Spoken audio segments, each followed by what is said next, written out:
নমস্কার, আমি রাকেশ ঘোষ। আমি ফিনান্সিয়াল অ্যাডভাইজার।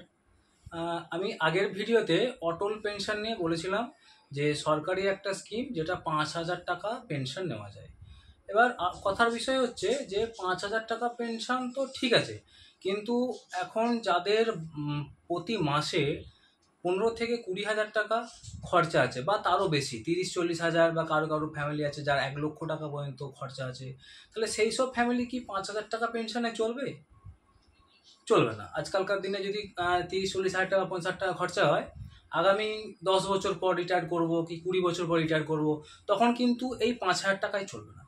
তাই আমাদেরকে, যাদের একটু খরচ বেশি, যাদের মাসে মান্থলি 1 লাখ টাকা খরচ, যাদের মান্থলি 20,000 টাকা খরচ, এখন যদি 20,000 টাকা খরচ হয়, আজ থেকে 20 বছর বা মুদ্রাস্ফীতি কীভাবে আমি জানি না, সেরকমভাবে আজকে 20,000 টাকা খরচা হলে আমি রিটায়ার যখন করব তখন সেটা আমার 40-50 টাকা খরচ বাড়বে। ওষুধের দাম বাড়ছে, নিত্য প্রয়োজনীয় জিনিস বাড়ছে, চাহিদা বাড়ছে, রিচার্জের দাম বাড়ছে, দ্রব্যমূল্য যেহেতু বাড়ছে, আমাকে পেনশনটা কিন্তু বেশি নিতে হবে। তাই অটল পেনশন তো ভালো, মধ্যবিত্তদের জন্য, গরিব মানুষদের জন্য খুব ভালো। কিন্তু যারা একটু উচ্চ মধ্যবিত্ত বা যাদের মান্থলি খরচা 20,000 টাকার বেশি এখনই হয়, তারা যদি 60 বছর পর 5,000 টাকা করে পেনশনের জন্য ভাবে, তো হবে না, না? তাই অটল পেনশন খুবই ভালো, আমি কোনো বলবো না যে অটল পেনশন খারাপ। অটল পেনশন করে রাখুন। তার সঙ্গে SBI লাইফ ইন্স্যুরেন্স কোম্পানি থেকে একটি রিটায়ার্ড স্মার্ট প্রোডাক্ট আছে, খুবই সুন্দর প্রোডাক্ট, আপনারা নিয়ে রাখতে পারেন। এত সুন্দর প্রোডাক্ট কি বলবো, যে রিটায়ার স্মার্ট প্ল্যানটা মিনিমাম 20 বছর বয়স থেকে যে কেউ করতে পারে, 60 বছর বয়স পর্যন্ত করতে পারে। এখানে কি আছে, 5 বছর দেওয়া যেতে পারে, 10 বছর দেওয়া যেতে পারে, 20 বছর দেওয়া যেতে পারে, 30 বছর দেওয়া যেতে পারে। ধরে নিলাম শুভদীপ, তার বয়স আজকে এখন 30 বছর, 30 বছর পর রিটায়ার করবে, রিটায়ার স্মার্ট প্ল্যান নিতে চাইছে এখন থেকে। তাহলে 30 বছরে কর্পাস ভ্যালু মিনিমাম 30,000 টাকা করে যদি বার্ষিক দেয়, মানে মান্থলি 2,500 টাকা, 30,000 টাকা থেকে মিনিমাম জমা করতে পারবে ইয়ারলি বেসিসে। এবং এটার কোনো লিমিট নাই, বললাম না, যার যেমন খরচা সে সেভাবে কর্পাস ভ্যালু, ফান্ড ভ্যালু জমিয়ে রাখতে পারে। তাহলে 30 বছর আমি যদি 12% ইন্টারেস্টে ধরে নিই, যে 30 বছর শুভদীপ ঘোষ আজ থেকে 30,000 টাকা করে জমাচ্ছে 30 বছরের জন্য, তাহলে আমার কি ফান্ড ভ্যালু আসতে পারে? এটা তো ইকুইটি ফান্ডে খাটে, পেনশনের মতো। অটল পেনশন যেমন ইকুইটি ফান্ডে খাটে, রিটায়ার স্মার্ট পেনশনটা কিন্তু ইকুইটি ফান্ডে খাটে। তা আমি যদি 12% হারে রিটার্ন পাই 30 বছর বাদ, তখন আমার 81 লক্ষ টাকার ফান্ড ভ্যালু হয়ে যাচ্ছে অলরেডি।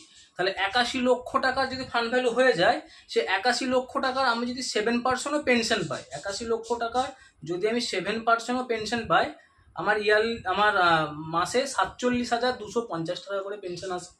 তাহলে মানে কি হলো, যে শুভদীপ ঘোষের বয়স এখন 30 বছর, আর 30 বছর পর রিটায়ার করবে।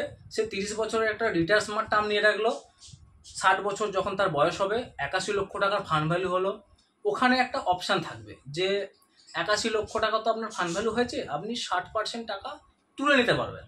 যদি তখন কোনো প্রয়োজন লাগে, ছেলের কিছু প্রয়োজন লাগে, নিজের ওয়াইফের যদি কিছু প্রয়োজন লাগে, বা যদি নাতি নাতনির পড়াশোনার জন্য কিছু টাকা প্রয়োজন লাগে, আমি তুলতে পারবো, তোলার অপশান সরকার দিচ্ছে।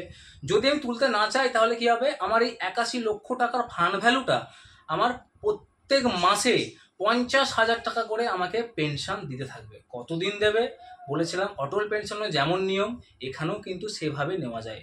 কীরকম আছে, এখানে আমি পেনশনটা নিজের মতো করে নিতে পারবো। কীরকম নিতে পারবো, আমি নিলাম 30-50 হাজার টাকা করে পেনশন, আমার অবর্তমানে আমি চাইছি আমার মিসেসও পেনশন নেবে, আমার মিসেসও 50,000 টাকা করে পেনশন পাবে। এছাড়া কি হবে, যেই ফান্ড ভ্যালুটা রেখে গেলাম 81 লক্ষ টাকা, সেটা তার নমিনি পেয়ে গেল। এই অপশানটা নেওয়া যায়। আরও অপশান আছে যে আমি যতদিন থাকবো ততদিন পেনশন নেব, আমার মিসেসকে কর্পাস ভ্যালুটা দিয়ে দেবো, সে পেনশন নেবে না, সে তার পয়সা নিয়ে এসে যা তার প্রয়োজন মেটাবে, সে পেনশন রাখবে কি না রাখবে তার হাতে ছেড়ে দিলাম, সেটাও করা যাবে। অথবা আমি 60 বছর গিয়ে যদি আমি কর্পাস ভ্যালুটা তুলে নিচ্ছি, সেটা করা যাবে। তাই আমার মতে বলে যে SBI লাইফের রিটায়ার স্মার্ট প্ল্যানটা খুব দুর্দান্ত প্ল্যান, এবং প্রত্যেকটা মানুষের এই প্ল্যানটা অবশ্যই নিয়ে রাখা দরকার। এবং এখানে যে মিনিমাম প্রিমিয়াম অ্যামাউন্টটা বছরে 30,000 টাকা, ম্যাক্সিমামের কোনো লিমিট থাকছে না। এছাড়া এখানে কি থাকছে, পেনশন যেটা আপনি পাবেন, বছরে যে পেনশনটা পাবেন সেই পেনশনটাতে আপনাকে ট্যাক্স জেনারেট করতে হচ্ছে না। এবার এখন নতুন যে ট্যাক্সের স্ল্যাব আছে 2.5 লক্ষ টাকার ওপর ইউলিপে ট্যাক্স পড়বে, সেগুলো তো আলাদা কর্পাস ভ্যালুতে গেলাম।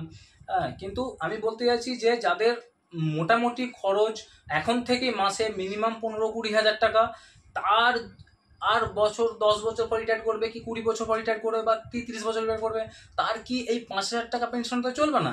তাই আমি অটল পেনশন নিয়ে যেমন আমি বলেছি, সাধারণ মানুষ করে রাখার জন্য খুবই ভালো স্কিম, সরকারি স্কিম, সরকার দিচ্ছে, ওখানে খুব অল্প পয়সায় আমাদের যদি একটু নিম্ন মধ্যবিত্ত মানুষ কিছু পয়সা বাঁচিয়ে যদি আমরা রিটায়ার স্মার্ট প্ল্যানটাকে নিতে পারি, তাহলে আমাদের কিন্তু ভীষণ বড় একটা ভবিষ্যৎ আমাদের অপেক্ষা করছে।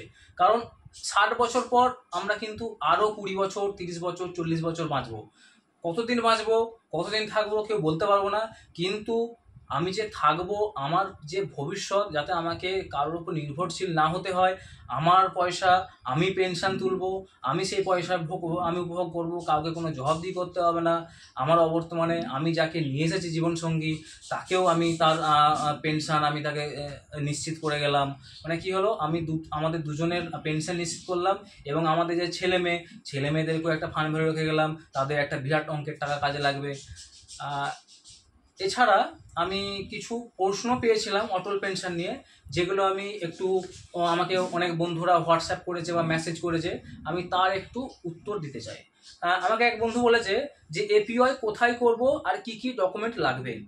এপিওয়াই হচ্ছে যে কোনো ব্যাংকে যদি সেভিংস অ্যাকাউন্ট খোলা থাকে সেই সব ব্যাংকেই করা যাবে অটল পেনশন।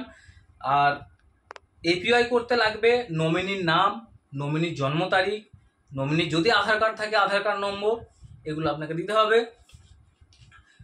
আরেকজন বন্ধু আমাকে হোয়াটসঅ্যাপ করেছিলেন, আমি সব খাতায় নোট করে রেখেছি, আমি এগুলো আস্তে আস্তে উত্তর চাই ভিডিওর মাধ্যমে। এপিওয়াই করতে কি মাসে মাসে টাকা দিতে হবে? এপিওয়াই করতে যে মাসে মাসে দেওয়ার কোনো ব্যাপার নয়। এপিওয়াইটা আপনার মাসে মাসে দেওয়া যায়। কেউ যদি 3 মাস ছাড়া চায় 3 মাস ছাড়া দিতে পারবে, কেউ 6 মাস ছাড়া চাইলে 6 মাস ছাড়া দিতে পারবে, বা কেউ বছরে দিতে চাইলে বছরে। এবং অ্যাকাউন্ট টাকাটা ডিবিটির মাধ্যমে ডিরেক্ট ব্যাংক থেকে কিন্তু অটো ডেবিট হয়ে কেটে যাবে। এখানে ম্যানুয়ালি অটল পেনশনের অ্যাকাউন্টে টাকা জমা করা যায় না। আর একজন বন্ধু প্রশ্ন করেছে, যদি এপিওয়াই না চালাতে পারি তাহলে কি তুলতে পারবো? অবশ্যই পারবেন তুলতে। এপিওয়াই ধরুন আপনি করেছেন, 6 মাস দিয়েছেন, 6 বছর দিয়েছেন, 10 বছর দিয়েছেন, আপনার যা ফান্ড ভ্যালু হবে, একটা প্রাণ নাম্বার জেনারেট হয়, একটা প্লে স্টোরে আপনারা দেখবেন অটল পেনশন যোজনা বলে একটা অ্যাপস আছে, ওই অ্যাপসে গিয়ে আপনি প্রাণ নাম্বার মারবেন, ওখানে আপনার পেনশন ভ্যালুটা দেখাবে, আপনি দেখতে পাবেন আপনি কত টাকা পেনশনে জমেছে। আপনি যেই ব্যাংকে অ্যাকাউন্ট করেছেন, যেই ব্যাংকে পেনশনটা করেছেন, সেই ব্যাংকে দরখাস্ত করবেন, আমি অটল পেনশন ক্লোজটা বন্ধ করতে চাইছি, আপনার বন্ধ হয়ে যাবে। আরেক বন্ধু বলেছেন যে অটল পেনশন কি আপগ্রেড করানো যায় বা নমিনি পরিবর্তন করা যায়? হ্যাঁ, অবশ্যই যাবে। অটল পেনশন যোজনা আমি যদি 1,000 টাকা পেনশন নিয়ে থাকি, আমি 2,000 টাকায় আসতে পারবো, 2,000 টাকা নিয়ে থাকলে 5,000 টাকা আসতে পারবো, কোনো অসুবিধা নেই। আর যে কোনো সময় আমি ফান্ড ভ্যালু চেক করতে পারবো।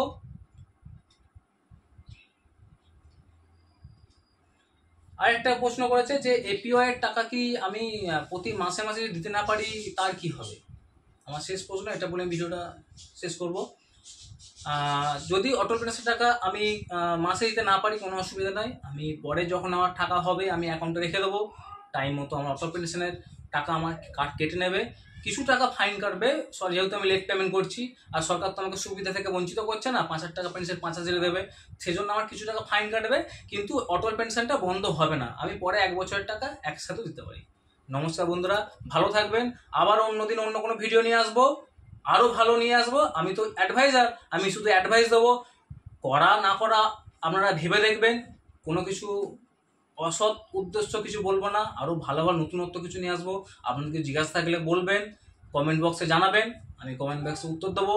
আমি নতুন তো এখন করছি, সেজন্য আমি খাতায় লিখে একটু এন্ট্রি করছি, আমি খাতায় লিখে রাখবো, আমি আপনাদের নেক্সট ভিডিওতে আবার কিছু উত্তর দিতে থাকবো। নমস্কার।